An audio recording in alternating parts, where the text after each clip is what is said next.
Otton, muito boa tarde, tudo bem? Está me ouvindo bem? Sim, estou ouvindo muito bem.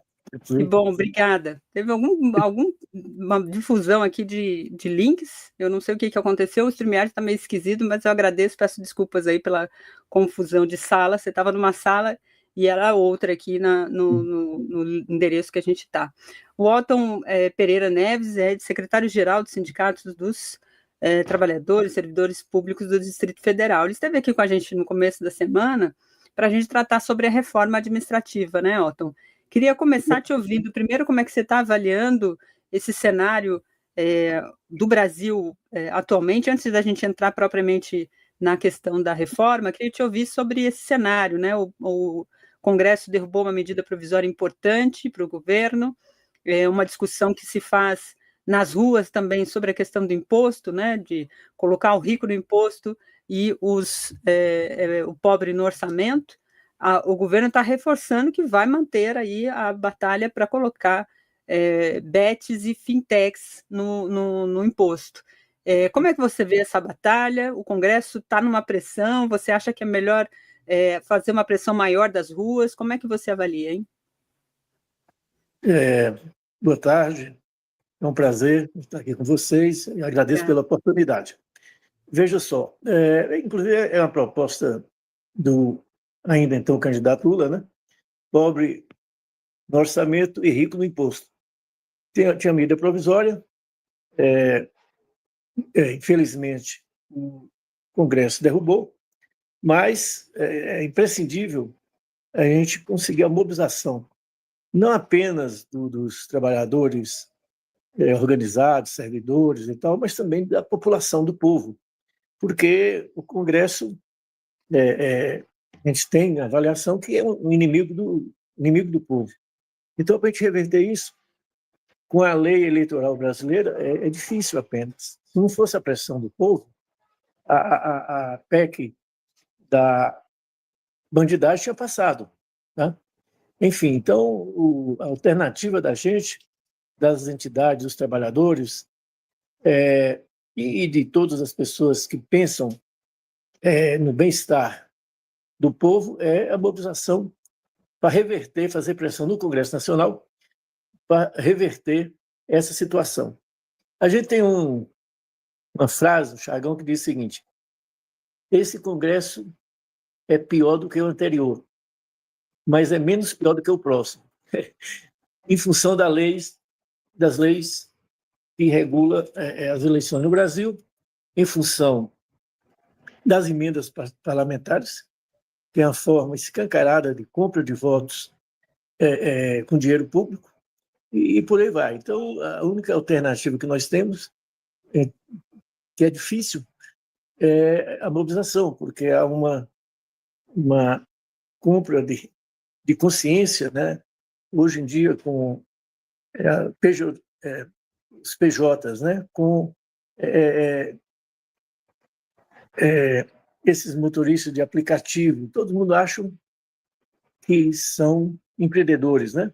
Então, aquela consciência de classe está meio apagada e realmente a burguesia, como dizia no meu tempo, está conseguindo reverter e fica difícil a organização dos trabalhadores.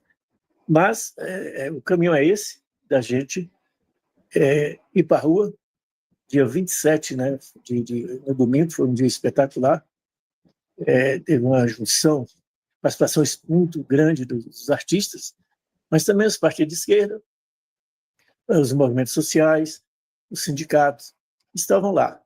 Enfim, o caminho é esse. Vamos acreditar. Nós derrotamos a PEC 32, que era que a reforma administrativa agora é a PEC 32 com a outra roupagem. Mas vou ficar por aqui porque você pediu para falar mais do geral. Da sessão eu já vou entrar na reforma administrativa.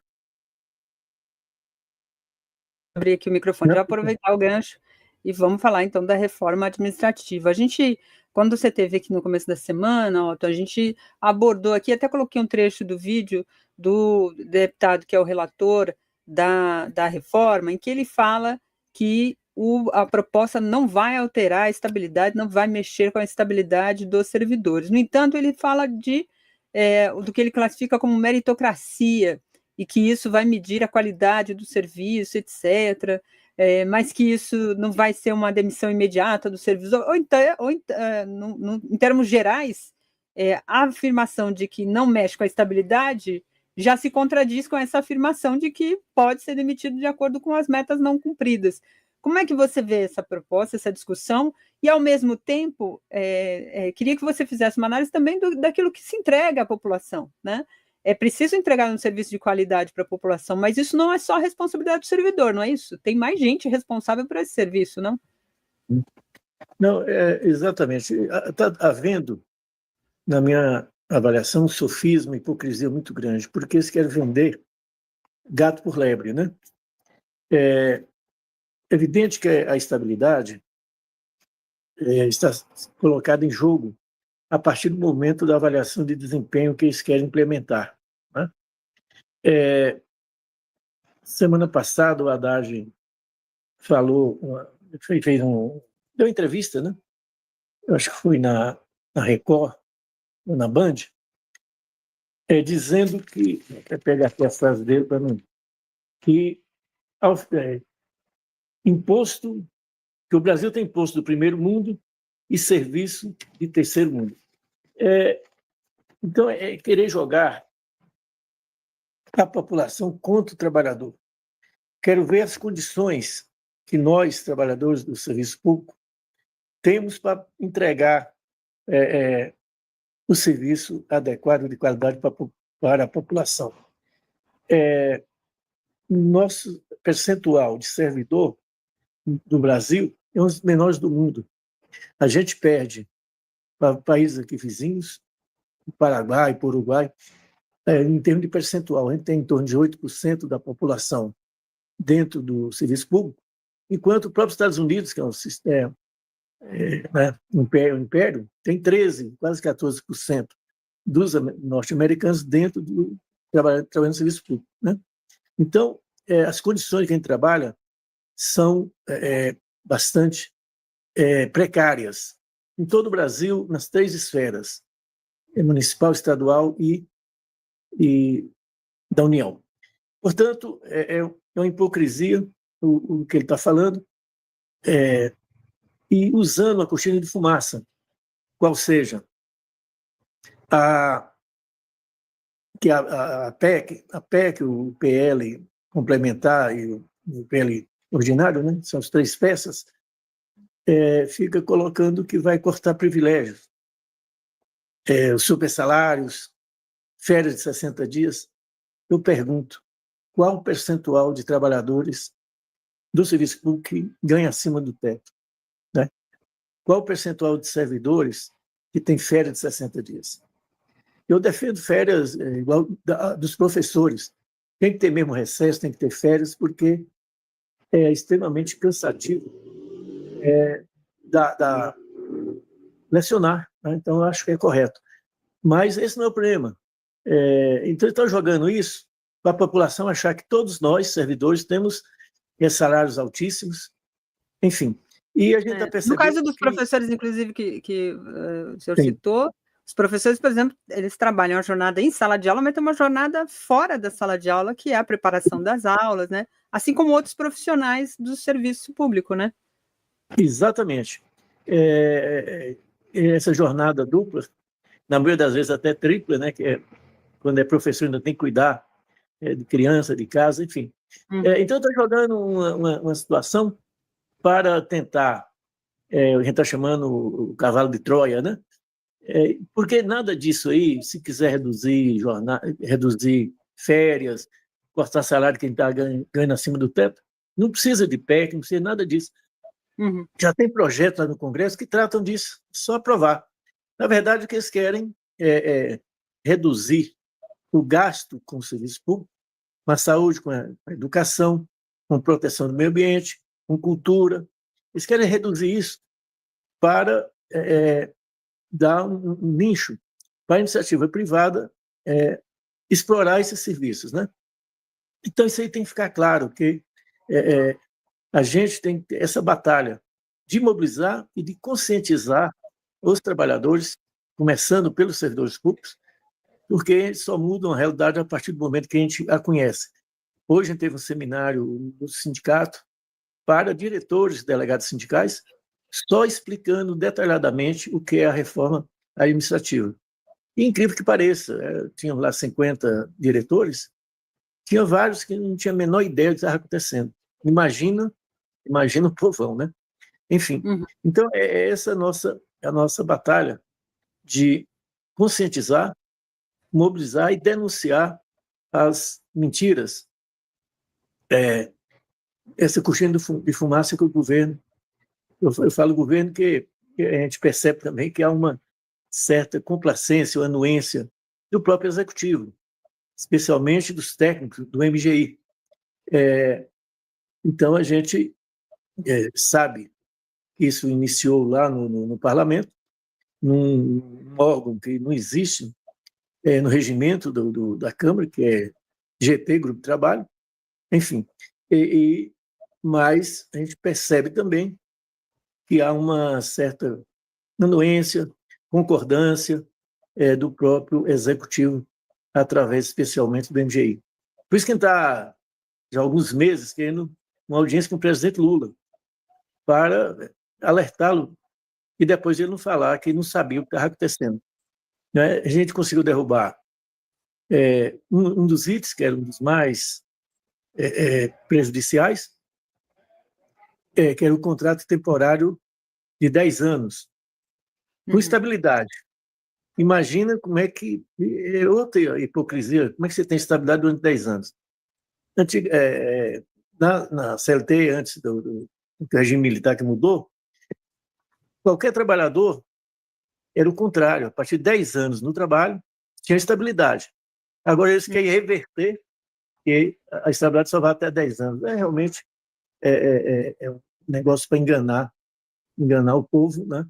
E fica claro que a estabilidade, concurso público, vai ser apenas para os chamados cargos típicos de Estado, que é aqueles para cuidar não dos interesses do povo, mas ter um Estado eficiente para os empresários, para o latifundiário, para os banqueiros, para a elite, que é quem cargo tipo de Estado.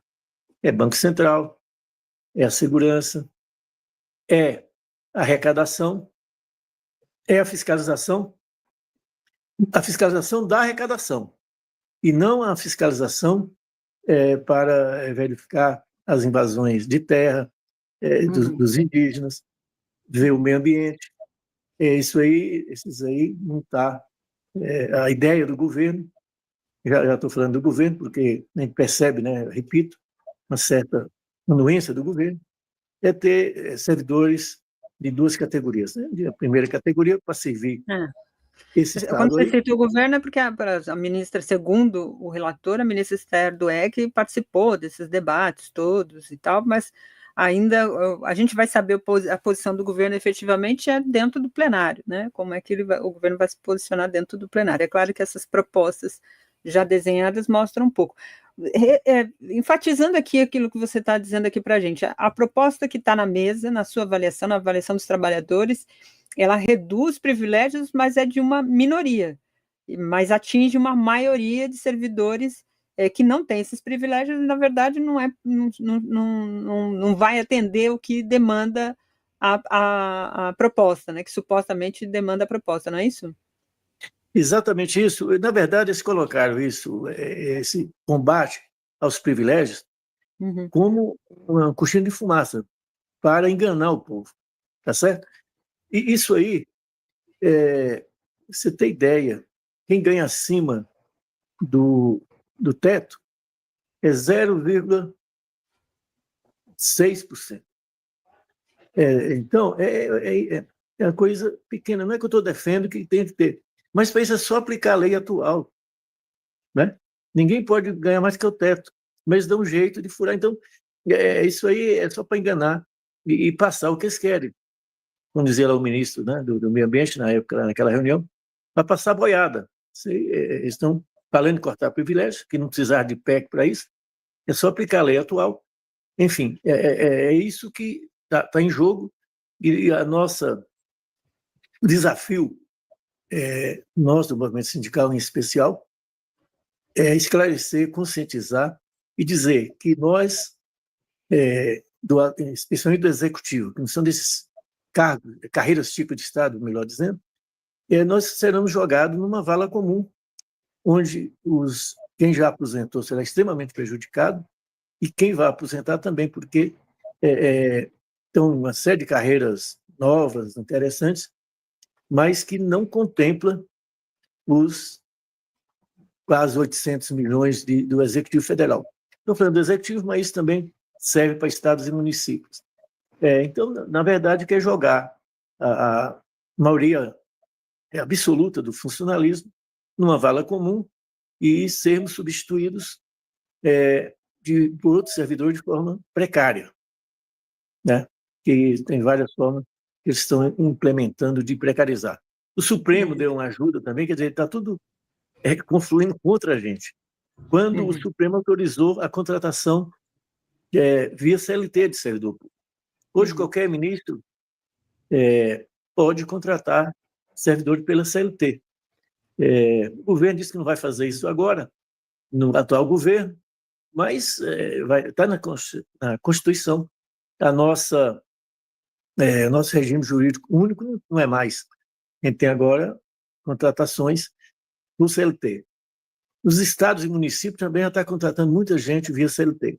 Enfim, é um ataque brutal não apenas aos servidores, tem que ficar claro, é um ataque brutal ao povo brasileiro, porque sem condições de trabalho, sem recursos, sem salários dignos, a gente não tem as condições de prestar um serviço necessário ao povo. Então, isso tem que ficar muito claro e, repito, o nosso desafio, a nossa tarefa é a conscientização. Exato. Tem um comentário aqui, por exemplo, do Marcolino, né? Ele diz aqui, é um absurdo essa proposta. Não fosse a estabilidade do SUS, estaria hoje matando aí as pessoas com cloroquina e registrando gripezinha atestado de óbito, né? O pessoal não tem noção do impacto que isso terá para o Estado, se referindo aqui à questão da estabilidade. Você tinha falado disso aqui, inclusive, na nossa outra live, né? Você lembrou dos casos lá das joias, desse caso da saúde. As pessoas, né, Otton, elas têm uma visão do serviço público pela alta demanda e muitas vezes da demora que existe, de fato, em certos serviços, a burocracia, que muita gente gosta de usar como um termo muito negativo, as pessoas sentem o impacto dessa demora, às vezes, do serviço público. E o servidor a pessoa concreta, né, o físico que está ali falando e respondendo, não tem condições, não vai ser hoje.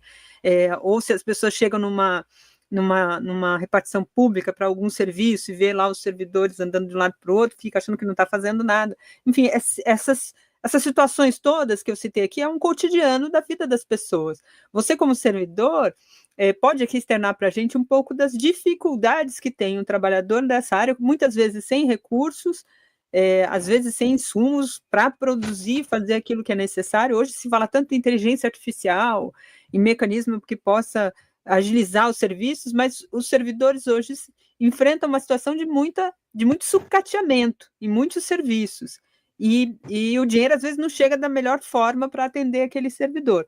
Por outro lado, eu queria que você falasse também sobre essa questão da estabilidade, porque o conceito o trabalhador tem estabilidade, ele não está nem aí, ele não quer trabalhar, ele vai lá, chega, bate o ponto e vai embora.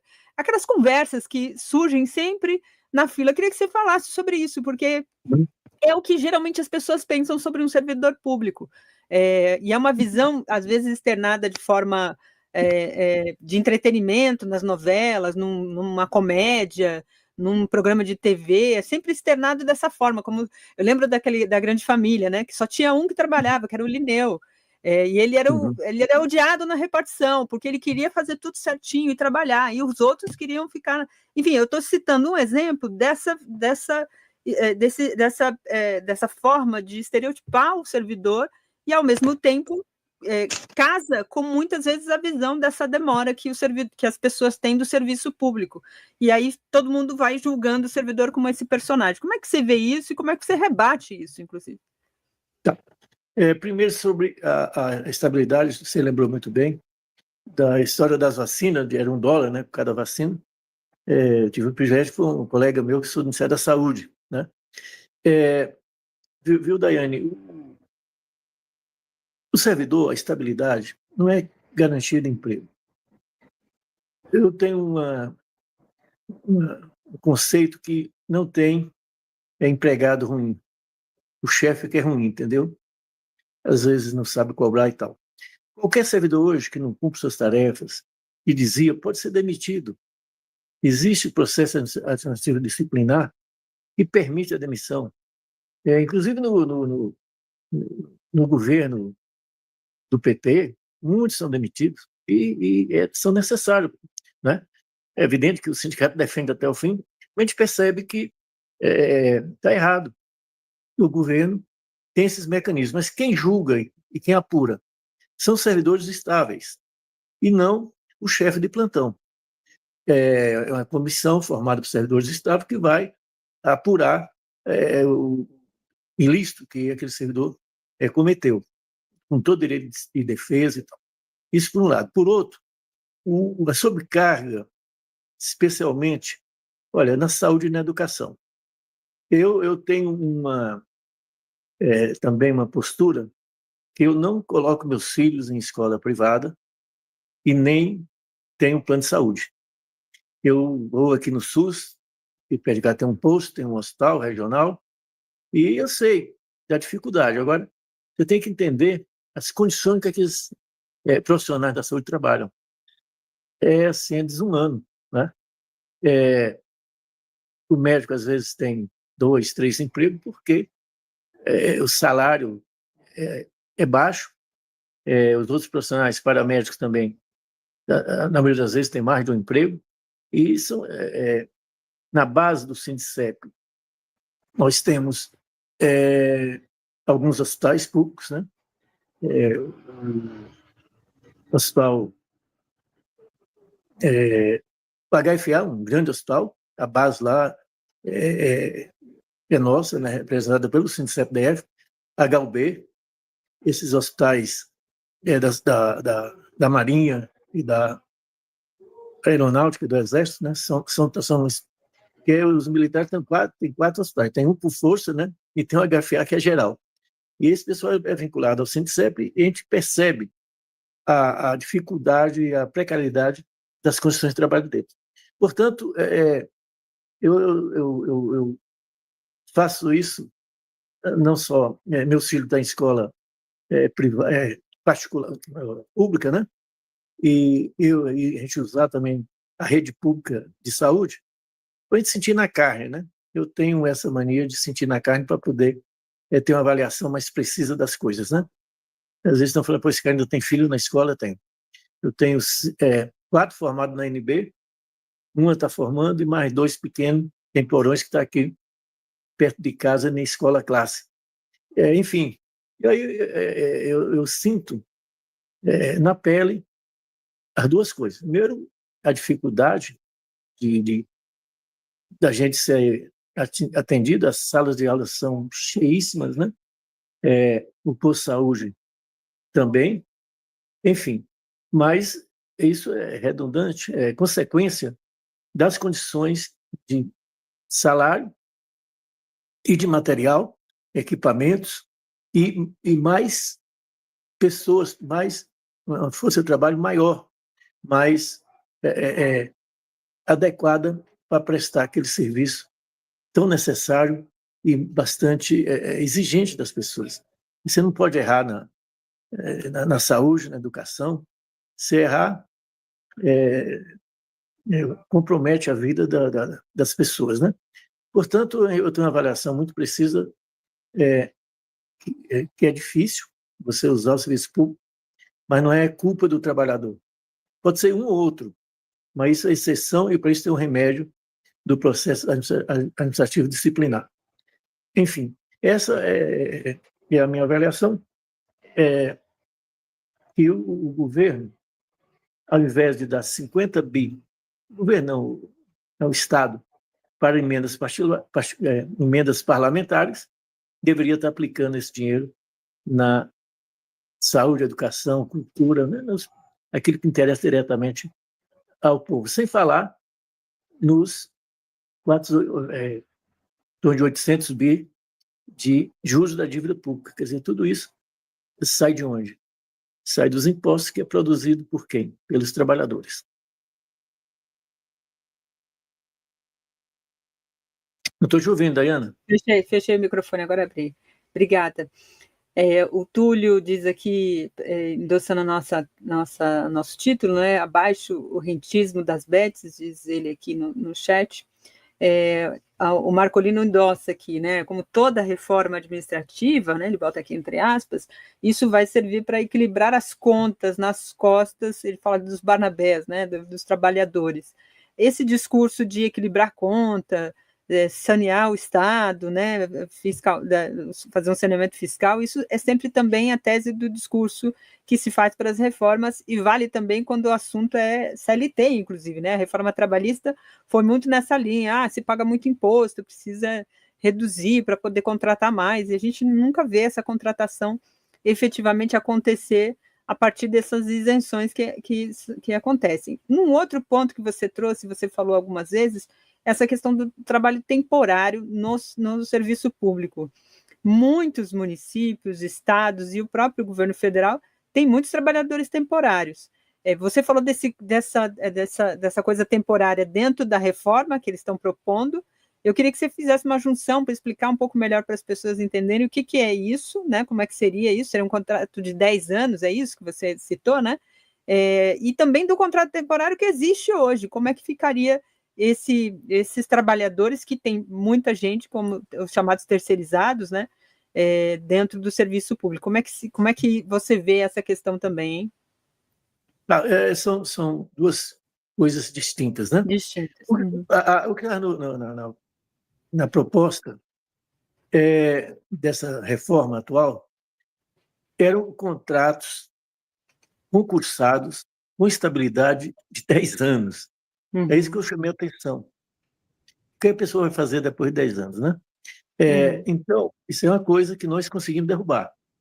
Porque é ridículo você ter uma estabilidade de 10 anos, aquilo que eu falei. Antigamente era o contrário, né? Depois de 10 anos, todo mundo tinha estabilidade. Agora, atualmente já tem terceirização para tudo quanto é lado. O Ministério da Saúde, às vezes, você entra numa sala com 20, 30 trabalhadores, 25 são temporários naquela sala. Então, a gente não tem essa estatística ainda, mas precisando levantar, o percentual entre servidor concursado, com estabilidade, temporários, conveniados, consultores, são formas precárias de terceirizados, né? Então, de ter mão de obra dentro do Estado. É necessário, seria desnecessário se tivesse concurso público. Como eu falei, percentual de concursado, de servidor no serviço público brasileiro é um dos piores do mundo, né? Mas como não tem, e é muito cômodo e bom para quem indica essas pessoas, terceirizados, conveniados, consultores, são cabos eleitorais. Em Brasília é um absurdo. Não sei se eu, Dayana, você conhece um pouco a política de Brasília. Aqui, o que tem de deputados eleitos através dos terceirizados, eles arrumam vaga nos órgãos, né? Eles têm empresa de terceirização, aí conseguem contratos milionários, né? E aquele pessoal, se não votar neles, não arrumar o tanto de voto que eles querem na próxima eleição, eles substituem na maior cara de pau. Então, é uma deformação completa, essa precarização das relações de trabalho. E, infelizmente, tem outro dado também, Daiane, que é o seguinte: o governo, desde o início, queria dar 0% de aumento para os trabalhadores e servidores de nível auxiliar. E um pouco, nível superior um pouco mais, e nível intermediário ficava na intermediária. Sendo que, né, não tem mais concurso para nível auxiliar, dificilmente sai alguma vaga para nível intermediário. Só que a gente defende que o Estado tem que estar representado pelo povo brasileiro, né? Como tem cotas corretas, né, para negros e para deficientes, tinha que ter cotas. O pessoal pode achar até um absurdo, mas eu defendo cotas para pessoa não alfabetizada, pessoa do ensino fundamental, ensino médio, ensino superior também, evidente. Porque hoje, 70% do povo brasileiro não tem nível superior. Então, isso aí, algumas pessoas podem achar que é fantasia, mas se está no Estado brasileiro pessoas, como diz, comuns, vai ter um Estado muito mais próximo, humanizado, e vai entender muito mais da dificuldade da população.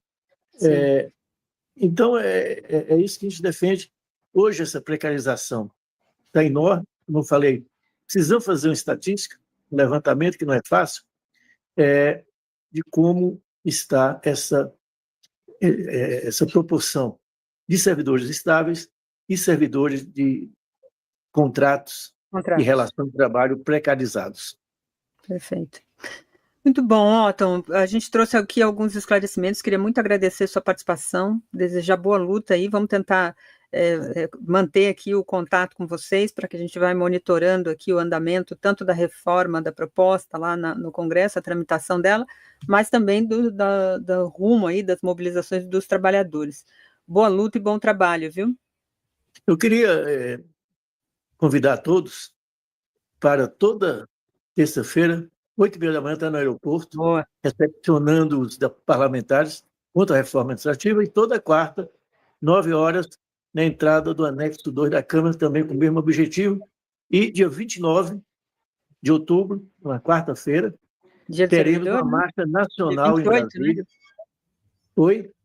Dia 28 é o dia do servidor, não é isso? Ou eu estou confundindo aqui? Antecipado o dia 27. E dia 29, portanto, teremos uma marcha das 3 esferas. Também combate na parte da manhã a reforma administrativa e na parte da tarde pela aprovação de uma PEC 101, que é uma PEC que garante aos ex-sucaneiros, que é o pessoal da SUCAM, que combatia as endemias, o Estado prestar serviço de saúde, que a maioria está com câncer, uns já faleceram, e o Estado precisa corrigir essa injustiça, esse sacrifício desses nossos colegas. Certamente. E, portanto, queria mais uma vez agradecer, estou sempre à disposição para que isso nos ajuda bastante a conscientização e a mobilização. Temos muitos servidores aqui, é sempre importante. Obrigada, boa luta, bom trabalho aí, conte com a gente também. Um abraço. Tchau, tchau. Valeu.